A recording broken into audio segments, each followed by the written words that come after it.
Hello guys! Welcome back to another video. Sa video na ito guys, as promised, i-share ko sa inyo guys, what is GCash GGives Sakto Loan? So ano nga ba ang meron dito sa GGives Sakto Loan na ito? So available ba ito sa lahat? And magkano guys yung pwede natin ma-loan dito? And sino lang ba ang pwedeng makapag-loan dito? So guys, i-share ko sa inyo guys yung details about dito kay GGives Sakto Loan. Anyways, what is GGives Sakto Loan? Si GGives Sakto Loan guys is a beginner-friendly loan that you can use to directly pay online, physical, and GLive store for any purchases. So, ganun din siya guys sa mga usual GGives na meron tayo. But ito kasi ang mini loan ni GGives. So, dati, pwede tayong ma-offera ni GGives directly ng mga big amounts sa longer terms na pwedeng i-offer sa atin ni GCash. So, anong pinagkaiba ni GGives sa GGives Sakto Loan? So, sa GGives guys, ang ino-offer niya na loan amount is from 1,000 up to 125,000. So, depende yun guys sa eligibility natin. While kay GGives Sakto Loan guys is nag-i-start yung offer niya from 300 to 1,000 pesos. Mini loan lang talaga siya guys ni GGives proper. Then sa payment terms naman guys, one-time payment din po tayo dito, which is we can pay guys after 14 days or 30 days. So ganun yung payment terms ni GGives Sakto. While kay GGives kasi guys is from 3 months guys after 24 months ang pwedeng loan terms na ma-avail natin. So magkaiba talaga siya guys. Sa interest rate naman guys, ang maganda dito kay GGives Sakto guys is 0% siya. So unlike kay GGives, may percent talaga, depending yun ha sa amount na na-avail natin. Yun yung maganda sa kanya. But sa processing fees guys, dito po may bayad na. So sa processing fee ni GGives Sakto guys, range siya from 32 pesos, 32.5 pesos up to 105 pesos. So wala nga siyang interest guys, pero kapag guys na-withdraw natin to, may processing fee siyang hinihingi. While sa GGives mismo na loan talaga, yung long term talaga guys, is 0 talaga yung processing fee niya. Of course guys, meron siyang mga penalty fees once na hindi tayo makapagbayad on time. Ganun din siya sa GLoan, which is 1% of our loan amount every missed due date, plus 0.15% of our outstanding balance, times natin yung sa number of days na magpa-past due tayo. So, ganun siya. Kaya huwag kayong malilate dito kasi masisira talaga record nyo kung sakaling malate kayo dito or mag-juice kayo dito or magka-delay kayo, masisira ang G-score nyo and yung relationship nyo sa GCash, masisira guys. Kaya I don't advise guys na hindi nyo ito bayaran on time kasi malaking factor to sa credit scoring nyo dito sa GCash app. To give you an idea guys, kung ano yung itsura ng GGives Sakto Loan guys, papakita ko sa inyo. So, ganyan guys yung itsura niya. Once na meron kayong offer guys, nandiyan lahat guys yung pwede nyong makita. Yung amount dyan guys, syempre depende guys sa offer ni GGives sa inyo. So, ni GCash sa inyo. So, kumbaga guys, yan lang yung pinaka-sample. So, next guys, sino nga ba ang qualified? Sino nga ba ang eligible itong GGives Sakto Loan? So, isa-isahin natin guys. Of course, you must be 21 to 65 years old and a Filipino citizen. Your GCash profile is fully verified. Then next, you have a good credit record. Did not commit any fraudulent transaction. So, guys, nadidetect ni GCash yan ha pag may mga fraudulent transaction tayo. So possible din guys na hindi tayo ma-offera ng ganito kapag may mga ganun tayong transactions. And lastly guys, you have maintained a good G-score. So hindi po totoo guys na hindi kailangan ng G-score dito sa kahit G-loan sakto lang to or GGives Sakto Loan lang to. Mahalaga pa din po guys ang good credit score or ating G-score dito sa GCash. So guys, please huwag nyo hayaan na bumaba yung G-score nyo kasi malaking factor po talaga ang G-score dito sa GCash. Anyways guys, to activate GGives Sakto Loan, so first step guys, on our GCash app, makikita natin dyan guys yung borrow. So itap natin yan guys. Then, the next step guys, ito yung lalabas. Makikita natin dyan guys, GGives, GCredit at saka si GLoan. So of course, ang itatap natin si GGives.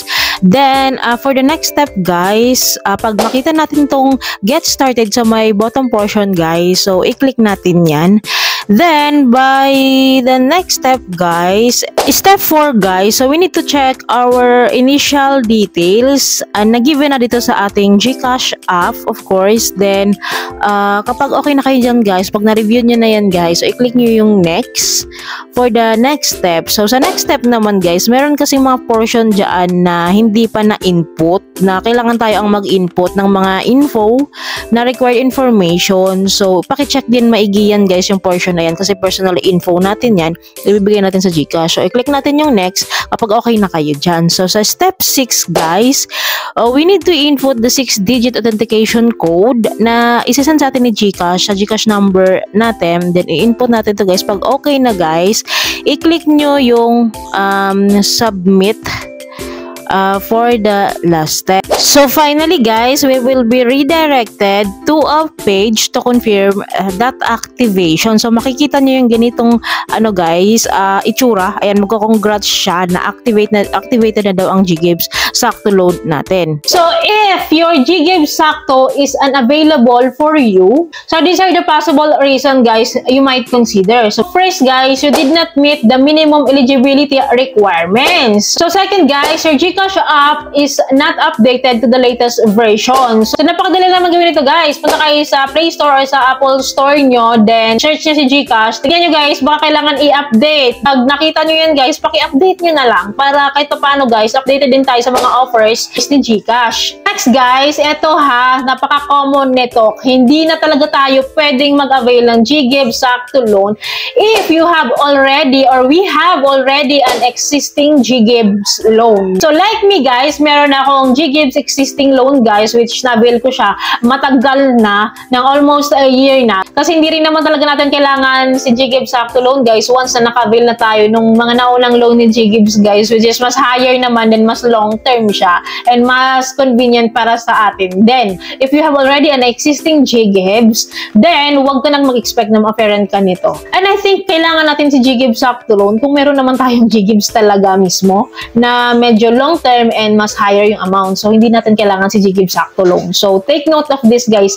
When you have an existing GGives, wala na tayong pag-asang ma-parent nito. Real talk lang tayo. Lastly guys, the reason why hindi available din si GGives Sakto loan sa atin kasi baka meron tayong existing na GGives Sakto loan sa other GCash account natin under our name. Kasi diba, possible na meron marami tayong GCash accounts. Possible yon and meron talagang nangyayari talaga yun guys. Kunwari sa akin, meron akong dalawang GCash account. Isang GCash account ko guys, na-avail ko si GGives Sakto loan. Kaya guys, wala akong GGives Sakto loan offer dito sa isang GCash account ko kasi nga, naka-avail ako doon sa isang account ko under my name. Kasi guys, na-detect naman talaga yun ni GCash guys na kahit madami tayong account sa GCash account, kung isa lang yung name na niregister natin doon, na-detect din po yun. So, sa GGives Sakto loan guys is intended lang talaga sa mga new users, sa mga hindi pa or never pa naka-avail ng loan offers ni GCash. So guys, dati kasi pwede tayong mag-direct sa GGives, di ba? So ngayon naman guys, parang dadaan muna tayo dito. Kung tayo ay bago kung dadaan muna tayo dito sa GGives Sakto loan